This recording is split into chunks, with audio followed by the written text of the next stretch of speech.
আজকে ছিল কাকার বিয়ের বউ ভাতের দিন। বউ ভাতের দিন বিয়ে বাড়িতে খাবার খেতে গিয়ে খাবার জন্য ঝামেলা হয়ে গেল। বলেন কি?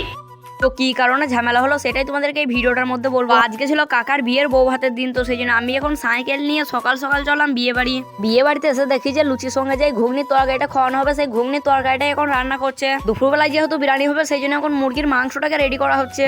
এখন লুচিটা হয়ে যেতে লুচিটাকে এখন বাড়ির মধ্যে রেখে দিলাম। তো তারপর দেখি কাকা জাম পাচ্ছে, সেই জন্য আমিও জাম নিয়ে খেয়ে নিলাম। তো তার কিছুক্ষণ পরে আমি চলে এলাম প্যান্ডেল, আর প্যান্ডেলে এসে এখন চেয়ার টেবিল গুলো সাজাতে লেগে গেলাম। কিছুক্ষণ পরেই যেহেতু আসবে কোনো যাত্রী, তো সেই জন্য এখন সব ফলগুলোকে কেটে রেডি করছিলাম। ফলগুলোকে কাটার পরে আমরা এখন চলে এলাম গ্রামের লোকগুলোকে খাওয়াইতে। তো সবাইকে শাল পাতা দিয়ে আমিও একটা শাল পাতা নিয়ে এখন বসে পড়লাম খেতে। আর খাওয়া দাওয়া কমপ্লিট করে কাকা আমাকে বললো যে আমাকে এখন খেতে হবে দোকান যাওয়ার কারণ আমাকে এখন এখান থেকে নিয়ে যেতে হবে কেকটাকে নিয়ে বিয়ে বাড়িতে এসে দেখি যে কোনো যাত্রীও চলে এসেছে। কেকটাকে একটা জায়গায় রাখার পরে এখন সব খাবারগুলো একটা জায়গায় নিয়ে চলে এলাম। আর এখানে এসে এখন কোনো যাত্রীর লোকগুলোকে খাওয়া দাওয়া করাতে লেগে গেলাম। তারপরে আবার ভিডিওটা কন্টিনিউ করলাম দুপুরবেলায় এখন গ্রামের লোক কোনো যাত্রীর লোক সবাইকে খাওয়ানোর পরে আমরাও এদিকে নিয়ে বসে পড়লাম বিরিয়ানি। এই ভিডিওটা বিরিয়ানি খেতে খেতেই শেষ করলাম।